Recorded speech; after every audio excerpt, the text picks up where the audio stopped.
cómo es que la deidad cimenta las bases con las cuales nosotros tenemos este evangelio. Ahora, no solamente quiero decirles que es importante que Jesucristo es Dios, sino también quiero mostrárselos, ¿no? ¿Cómo sabemos nosotros que Jesucristo es Dios? Y esto es algo que ha estado redundando en los corazones de muchísimas personas a través de mucho tiempo. Si ustedes se acuerdan de C.S. Lewis,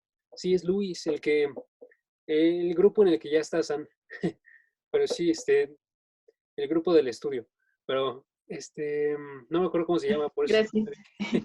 pero sí, este, pero sí. C.S. Lewis, que es el escritor de las Crónicas de Narnia, eh, él estaba lidiando también con esas cosas mientras estaba convirtiéndose. Él era alguien que era ateo, alguien que era parte de eso, un hombre de literatura, un hombre de letras. ¿Sí? Entonces es importante esa parte porque él desarrolló un método por el cual se puede definir el hecho de que Jesucristo es Dios. Y su método iba más o menos por un argumento de 3 partes. Primera parte, quería asumir el hecho de si Jesucristo estaba predicando todas las cosas que él predicó y todas las cosas que él dijo acerca de sí mismo, esas podían ser o locura y el hecho de que él estaba simplemente loco y estaba enviando a gente a que se perdiese a sí mismo, o podía ser que él estaba engañando a propósito a las personas, que estuviese intentando desviar a las personas, o tercero, que él era lo que le estaba diciendo que él era. Ahora este argumento se puede hacer muchísimo más grande y la forma en la cual nosotros lo vamos a ver es un argumento bastante grande. Son 7 partes. Básicamente, ¿cómo es que podemos comprobar que Jesucristo es Dios? A través de 7 partes. Una parte, primera parte, es la preexistencia de Dios, preexistencia de Cristo. ¿Sí? Entonces, el hecho de que la forma en la que nos habla la palabra es que nos está intentando decir que Jesucristo existía mucho antes de que Él fuese encarnado, ¿no? Y de que Él estuviese en la tierra. Él ya existía, Él ya estaba actuando de forma activa y nos está diciendo eso de forma constante. ¿Sí? Y vamos a ver ahorita cómo es que es eso. Solamente vamos a ver pero les voy a decir de una vez cuáles son los otros 7 puntos y luego los vamos a observar. Pero chequen, el segundo punto son las profecías de la deidad. ¿Sí? Entonces el primero era la existencia de la deidad. El segundo es las profecías de la deidad. ¿Cómo es que ya había sido anunciado desde el Antiguo Testamento el hecho de que Jesucristo iba a llegar? ¿Y cómo es que se cumplen en Jesucristo todas estas profecías? Y algunas otras todavía falta que se vayan a cumplir, ¿no?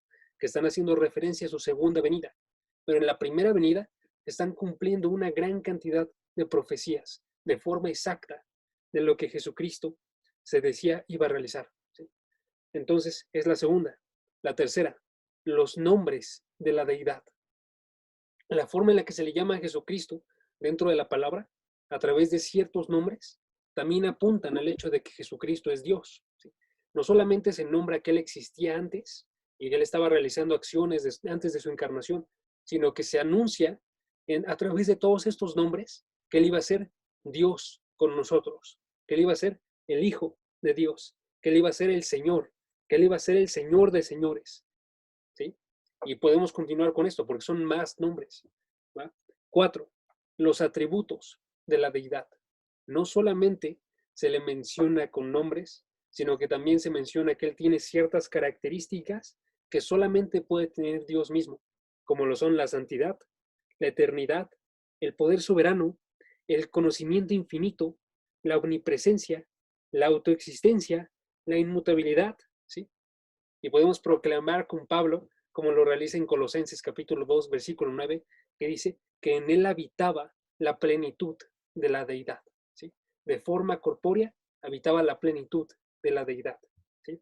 No era el hecho de que Jesucristo se hizo hombre y simplemente se le quitaron ciertas cosas, sino que el ser hombre se le agregó a toda la divinidad que él ya tenía.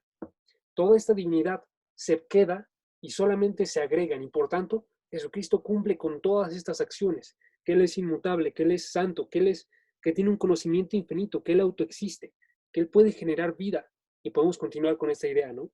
Todas las características de Dios, Jesucristo las tiene.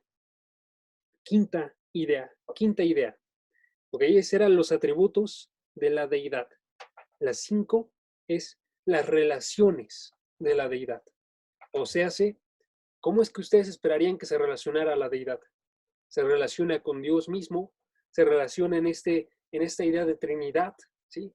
De modo que Él es el único Hijo del Padre. Juan capítulo 3, versículo 16, Él es el unigénito del Padre. Esa es una relación que solamente puede tener la deidad, ¿sí? Nosotros no somos hijos a la forma de Jesucristo. Jesucristo es único en su esencia de hijo con el Padre, ¿no? De la misma forma también el Espíritu se le llama como el Espíritu del Hijo. Es algo importante. No se llama el Espíritu de nosotros, nada más como si tuviese nuestra esencia, sino que tiene la esencia del Hijo.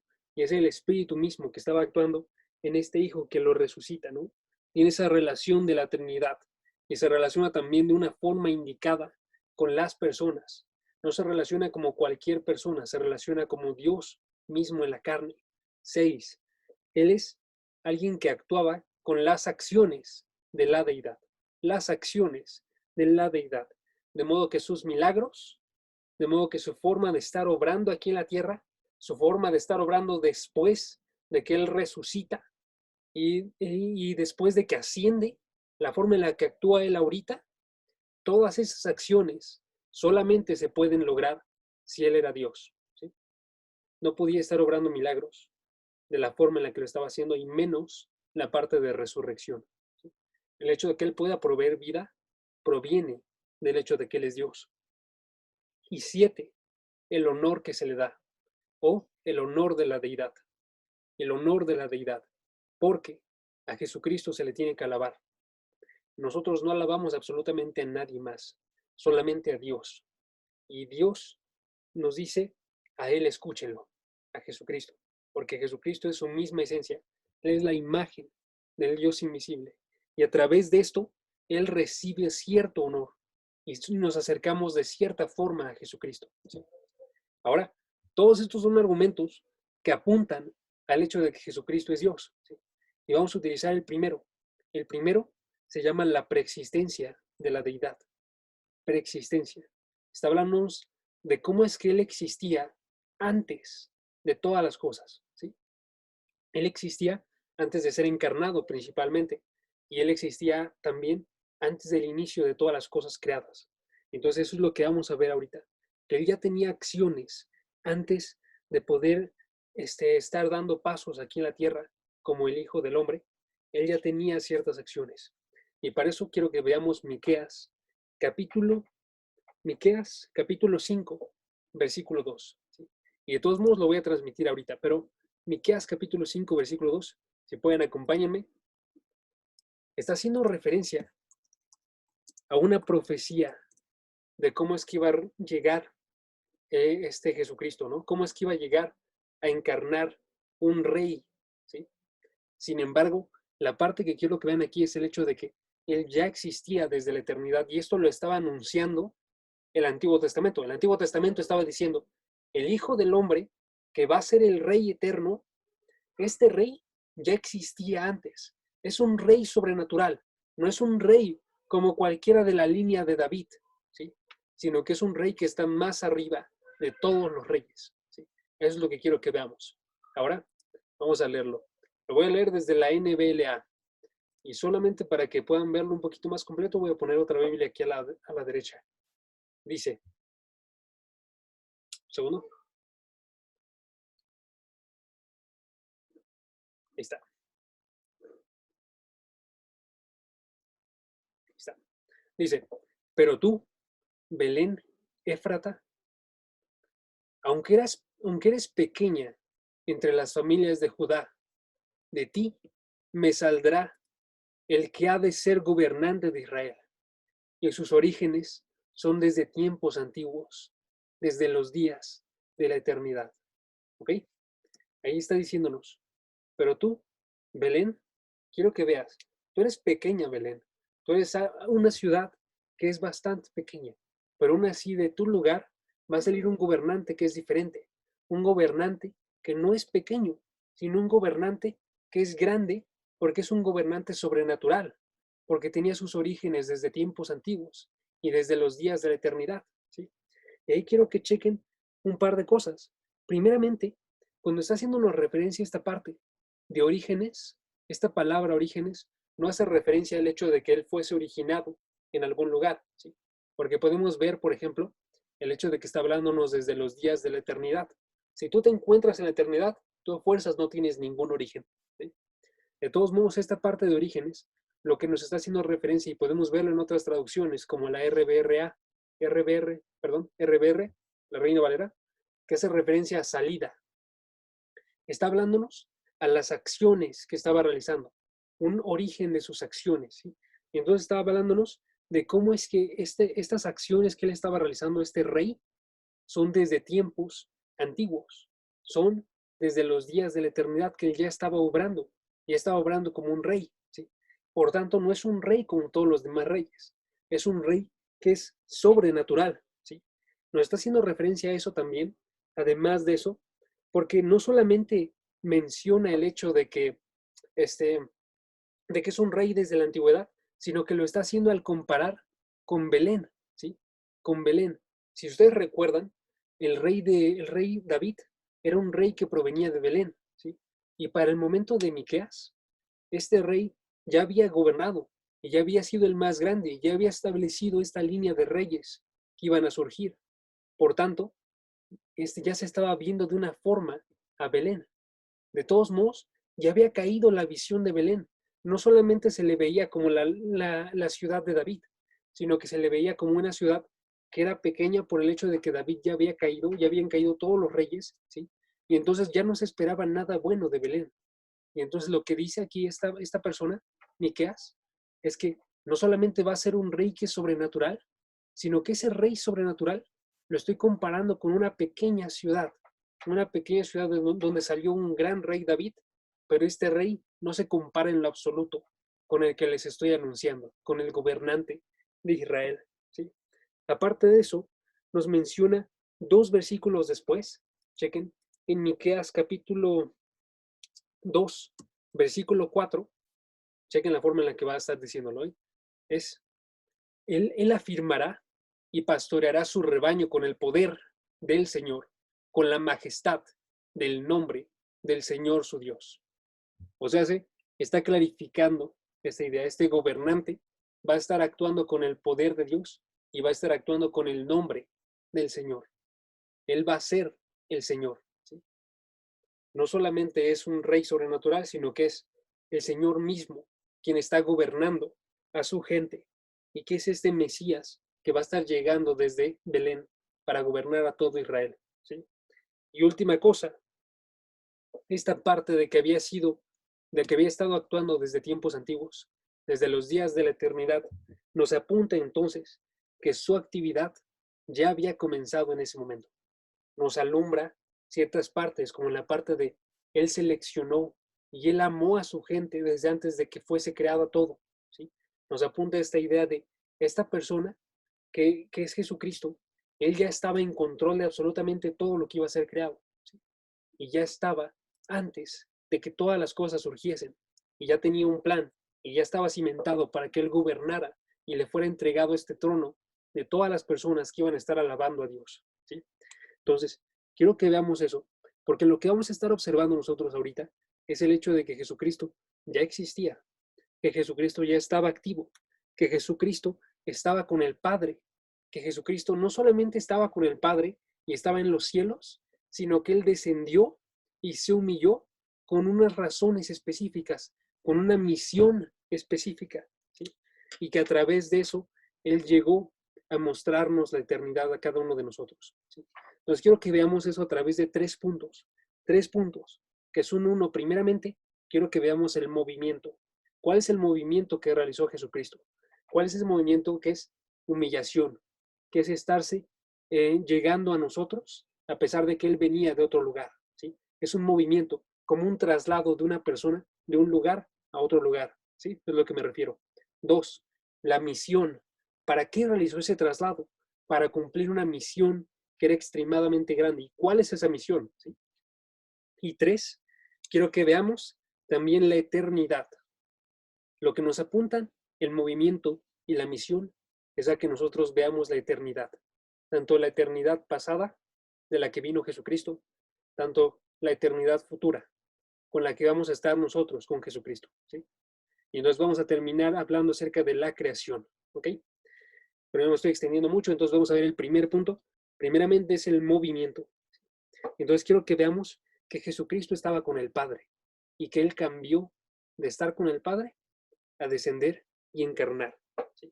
Y podemos ver eso en muchos versículos. Y voy a estarles diciendo muchos versículos, amigos, pero tienen muchos la misma idea, ¿ok? Entonces, para que estén conscientes de esa parte, chequen. Juan, capítulo 6, versículo 38, ¿qué nos dice? He descendido del cielo.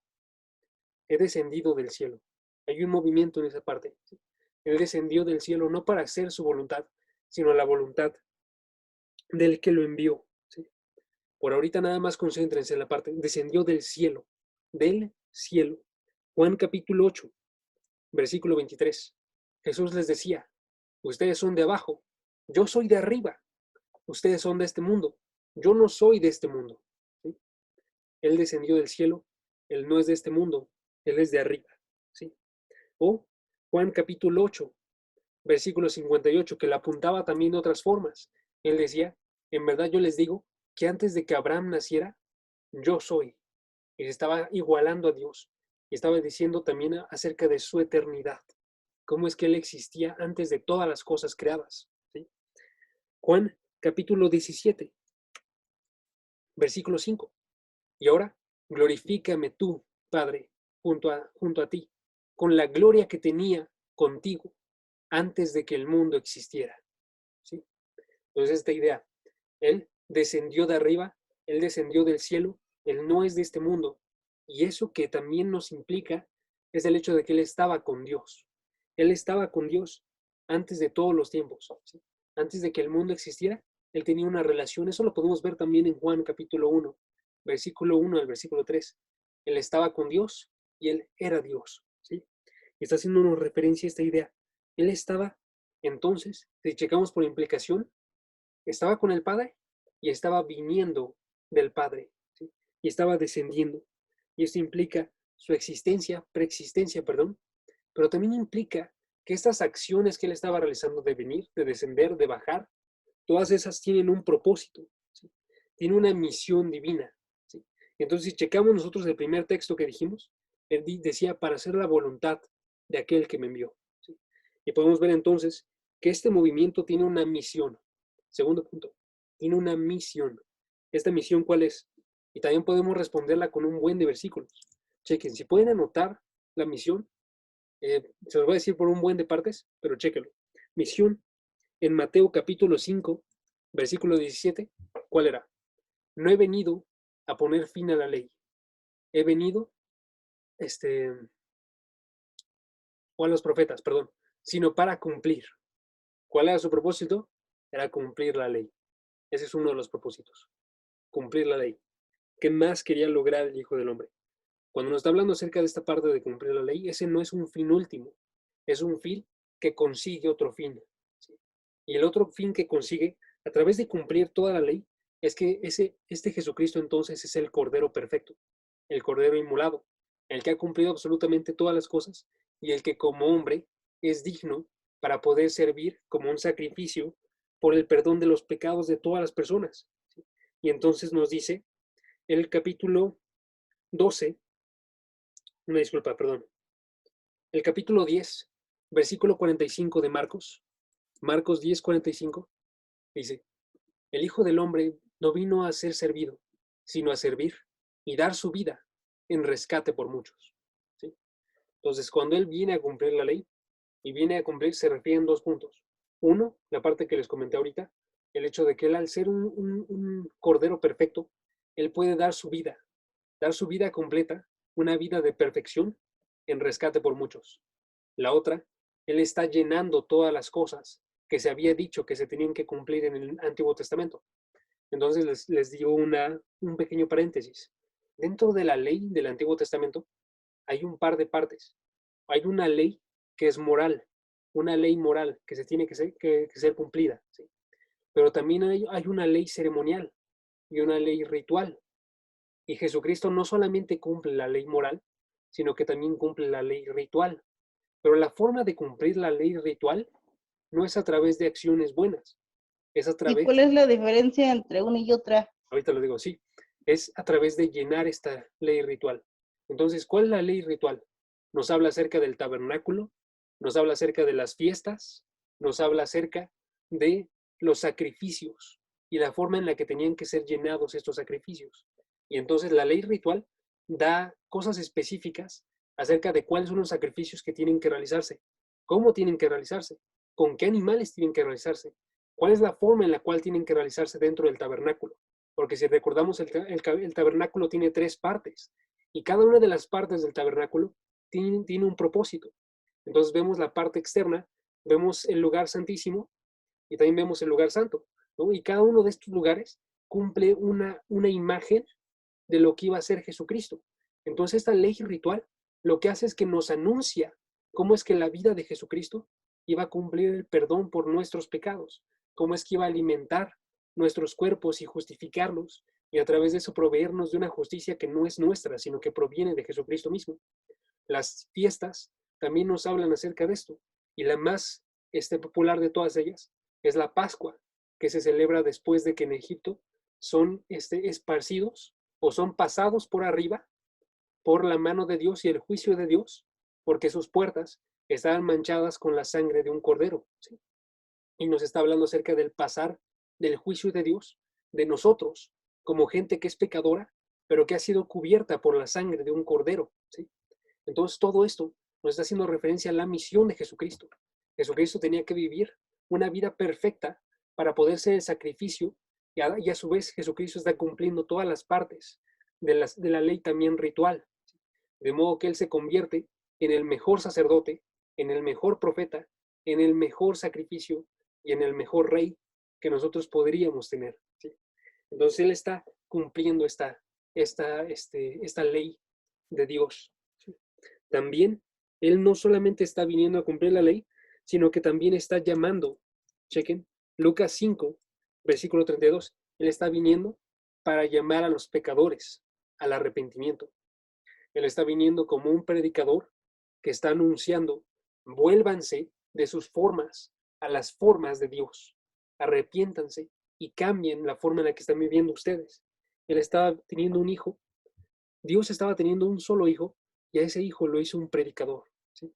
Y le dijo: predica un mensaje de arrepentimiento sobre las personas. Él estaba, Lucas capítulo 12, versículo 49, estaba viniendo para echar fuego sobre la tierra, y estaba viniendo para estar creando una separación entre los hombres. Chequen, Lucas 12, 49 dice: yo he venido para echar fuego sobre la tierra, y cómo quisiera que ya estuviera encendido. O Lucas 12, versículo 51. ¿Piensan que vine a dar paz en la tierra? No, les digo, sino que más bien división. ¿Sí? Viene a llamar al arrepentimiento, viene a realizar un juicio sobre las personas, ¿sí? Para que estas personas puedan llegar a un arrepentimiento. Y aparte de eso, no viene a traer paz, sino que viene a generar una división en la cual ya hay 2 tipos de personas dentro de toda la tierra. ¿Cuáles son esas 2 tipos de personas? Personas que siguen a Dios, personas que ignoran a Dios, y estas 2 personas son enemigos, ¿sí? Y a fuerzas va a generarse esa enemistad, ¿sí? Y entonces, si podemos checar el resto del pasaje, por ejemplo, dice: porque desde ahora en adelante 5 en una casa estarán divididos, 3 contra 2 o 2 contra 3. Estarán divididos el padre contra el hijo, y el hijo contra el padre, la madre contra la hija, y la hija contra la madre, la suegra contra su nuera, y la nuera contra su suegra, ¿no? Viene a generar también división, pero no es todo lo que viene a generar. También, y todos estos son unidos, ¿eh? Todos estos van de forma conjunta, y todas estas son las razones por las cuales Él vino. Chequen, Lucas, capítulo 19, versículo 10. El Hijo del Hombre ha venido a buscar y a salvar lo que se ha perdido. ¿Sí? En otra parte menciona: he venido por las ovejas perdidas de Israel, ¿no? Ha venido a buscar y a salvar todo lo que se haya perdido. O, continuamos con esta idea, Jesucristo vino como un rey que viene a estar gobernando arriba de todos, ¿no? Y entonces también lo realiza esto a través de hablar de la imagen del Hijo del Hombre, ¿no? Y nos dice a través de eso, como en este versículo: el Hijo del Hombre ha venido a buscar y a salvar.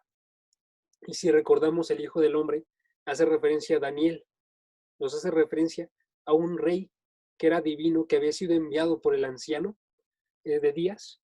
Y entonces en Daniel 7, versículo 13 al versículo 14, dice, venía uno como un hijo de hombre.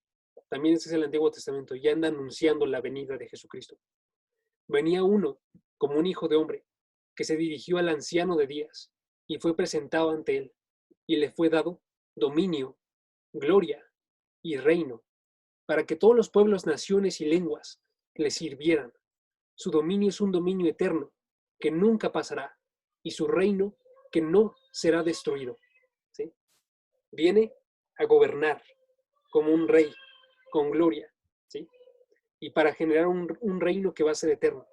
Y esto cumple las profecías también del Antiguo Testamento, que hacen referencia, por ejemplo, a la línea de David, que iba a ser un rey, pero un rey, su hijo de David, pero un rey que iba a tener un reino que nunca se iba a terminar, ¿sí? Entonces él viene a llenar ese reino de parte de Dios, ¿sí? Ahora, pongo una pequeña pausa y quiero que vean que no solamente aparece esta declaración de la venida de Jesucristo a través de los labios de Jesucristo, sino que también aparece a través de otras personas que son bastante especiales. Chequen, por ejemplo, Marcos, capítulo 1, versículo 24. Y aquí están hablando demonios, ¿sí? Y entonces estos demonios le preguntan a Jesucristo, porque lo reconocen, ellos saben quién es, ¿sí? Y le dicen, ¿qué tienes que ver con nosotros, Jesús de Nazaret? ¿Has venido a destruirnos? Pensaban, ya ha llegado el tiempo en el cual va a venir y va a destruirnos a nosotros, ¿sí? Ellos saben entonces que también este Hijo del Hombre iba a venir para acabar con el reino de Satanás, iba a venir para acabar con todos los demonios. ¿Qué más? Iba a venir para iluminar. Lucas, capítulo 1, versículos 76 al 79. Chequen. Dice, y tú serás llamado profeta del Altísimo, porque irás delante del Señor para preparar sus caminos. ¿Quién es? Es Juan, ¿sí? Juan el Bautista. Le está diciendo, vas a ir y vas a preparar el camino. Versículo 27. Para dar a su pueblo el conocimiento de la salvación por el perdón de sus pecados. 77, perdón. Versículo 78. Por la entrañable misericordia de nuestro Dios, con que la aurora, esta es la parte de la luz, con que la luz nos visitará desde lo alto. ¿Ok? Entonces chequen aquí el propósito. Nos está hablando de una visita que iba a realizar una luz. Entonces, ¿qué es lo que iba a hacer? Iba a estar iluminando, versículo 79, para dar luz a los que habitan en tinieblas y en sombra de muerte, para guiar nuestros pies en el camino de paz. ¿Para qué iba a venir Jesucristo? Iba para iluminar el camino de la paz. ¿Ok? Entonces, si checamos todos esos, amigos, estamos hablándonos de una visión de la misión de Jesucristo que es extremadamente grande y tiene una gran cantidad de cosas que están sucediendo y se están llenando a través de su misión, ¿sí? Si las anotaron, estábamos hablando acerca de cumplir la ley, estábamos hablando acerca de cumplir la voluntad de Dios, acerca de llamar al arrepentimiento, acerca de traer un juicio divino y división entre los hombres, acerca de buscar y salvar a los perdidos, de dar un pago en rescate por muchos, de ser un rey eterno, de juzgar a los demonios, ¿sí? Todo eso llenado con la venida de Jesucristo. ¿Sí? Esa es su misión. Y su misión más específicamente es esta de traer luz y un reino de parte de Dios en el cual todos van a estar alabando a Dios. Ahora, para eso es bien importante que veamos que nuestro tercer punto de ahorita es acerca de la eternidad. ¿Desde dónde viene Jesucristo y hasta dónde va? ¿Ok? La eternidad. Y para eso podemos ver entonces que de dónde viene Jesucristo es, por ejemplo, Juan 1, versículo 1, desde antes del principio. En el principio ya existía Jesucristo, ya existía el Verbo, y el Verbo estaba con Dios, y el Verbo era Dios. ¿Sí? Podemos ver entonces que Jesucristo vino, pero ya estaba dentro de la eternidad. ¿Sí? Ahora esto tiene cosas muy importantes que quiero que veamos, porque nos habla acerca del poder del Hijo del Hombre, nos habla acerca de su gobierno arriba de todas las cosas, antes de que todas las cosas existieran. Y para eso es importante que nos remontemos a la creación, ¿sí? Ahora, la creación es una de las cosas que entra dentro de las acciones de Jesucristo. Sin embargo, la vamos a ver desde ahorita, ¿sí? Dentro de las acciones de la deidad, ese era uno de los puntos que les di al inicio, pero quiero que lo veamos ahorita, porque nos habla acerca de esta preexistencia de Jesucristo, ¿no? De modo que podemos ver que Él estaba desde el principio y que Él era el único Dios, ¿sí? Chequen. Isaías 44, versículo 24, nos habla acerca de cómo es que hay un solo Señor que formó todas las cosas, ¿sí? Dice en este versículo, así dice el Señor, tu Redentor, el que te formó en el seno de tu madre.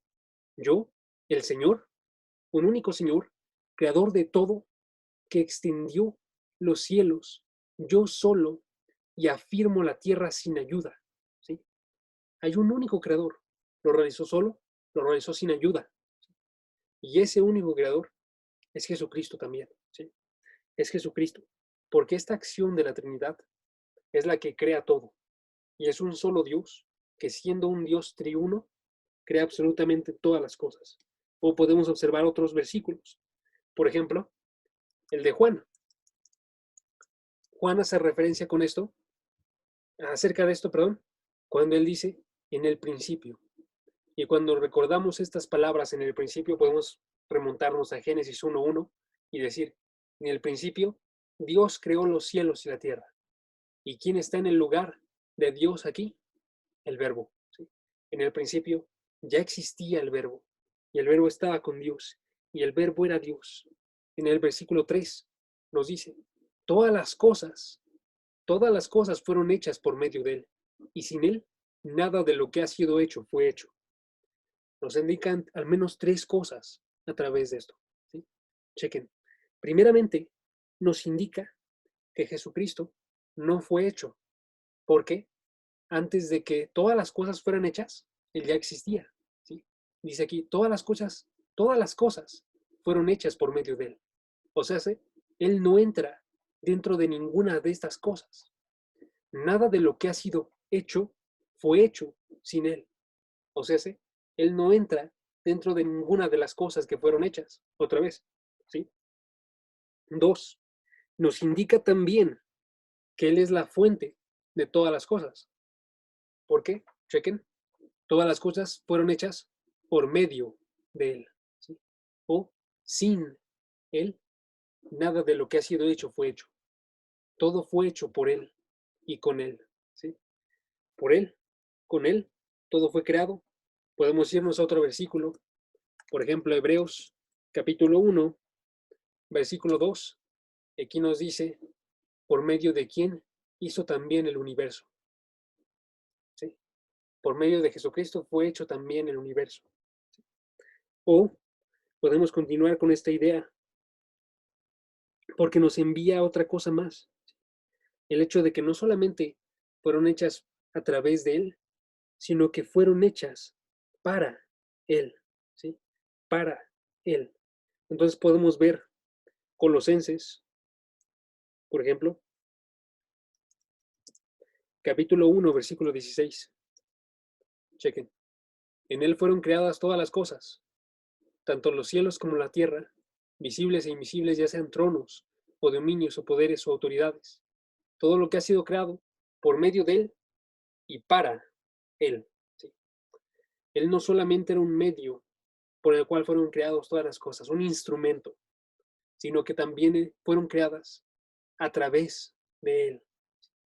Para Él, perdón. Fueron creadas para Él. Tienen un propósito y ese propósito se cumple en Jesucristo, ¿sí? Ahora, pequeño paréntesis otra vez, nada más para que veamos que es grandes estos versículos. La razón por la cual este versículo está enfocándose no nos está enfocando a decir, por ejemplo, por Él fueron creadas las mariposas, o por Él fueron creadas las ratas, o por Él fueron creadas aún los hombres, ¿no? Chéquense en qué está enfocándose este versículo. Está diciendo, por Él fueron creadas todas las cosas, en los cielos, las que son altas, y en la tierra, las que son bajas, las que son visibles y las que son invisibles. Pero chequen ahora, describe una lista: tronos, dominios, poderes, autoridades. Los ángeles son extremadamente grandes y tienen una autoridad, tienen un poder, tienen un dominio, pero no se compara en lo absoluto con el poder, el dominio, la autoridad de Jesucristo. Porque Jesucristo es quien creó todos estos poderes, dominios, tronos, ¿sí? Es extremadamente grande. Ahora, esto me sirve a mí para que vean la grandeza de la eternidad de Jesucristo. Porque cuando nos dice entonces que Él fue creado, que por Él fue creado todo, nos habla acerca de su poder. Cuando nos habla de que Él estaba antes de todas las cosas, nos habla acerca de su sabiduría, porque Él planeó absolutamente todo y sostiene todo, ¿sí? Y nos habla también entonces, a través de decirnos que fueron para Él, de un propósito que tienen todas las cosas. Y entonces si regresamos a nuestra idea principal, que es esta idea de eternidad de Jesucristo, podemos ver que el hecho de que Él estuviese en la eternidad, tuviera sabiduría, tuviera poder y tuviera propósito, todas estas nos hablan acerca de qué es lo que viene en el futuro para todos nosotros, ¿sí?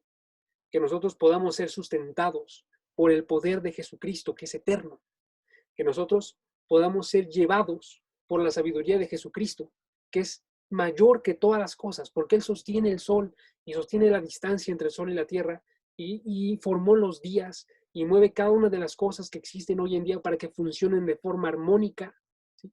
Sabiduría pura, y nos habla acerca de un propósito que solamente puede ser encontrado en aquel que es eterno, porque es el que establece el propósito de todas las cosas. Y a través de eso entonces se manifiesta de forma acorde que nosotros le digamos a Jesucristo, como en Apocalipsis, capítulo 22, versículo 13, que Él es el alfa y la omega, que es el primero y el último, que es el principio y el fin, que es el único que coloca un enfoque a todas las cosas, ¿sí? Ahora podríamos seguir hablando nosotros de esto, pero quiero que nos quedemos en un único pensamiento, ¿sí? Un último pensamiento, perdón.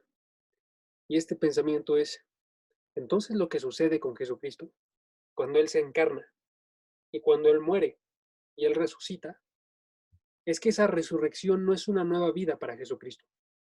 No es como Jesucristo, nunca has estado en la eternidad, ahora te voy a meter a la eternidad y ahora vas a gobernar.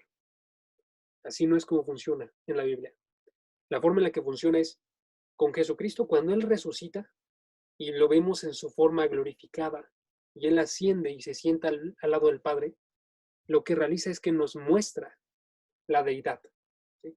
Nos muestra de forma visible su eternidad que ya tenía. No es una nueva vida la que se le da a Jesucristo, sino que se muestra que Él es la resurrección y la vida, que es el único que puede proveer resurrección y es el único que puede proveer vida.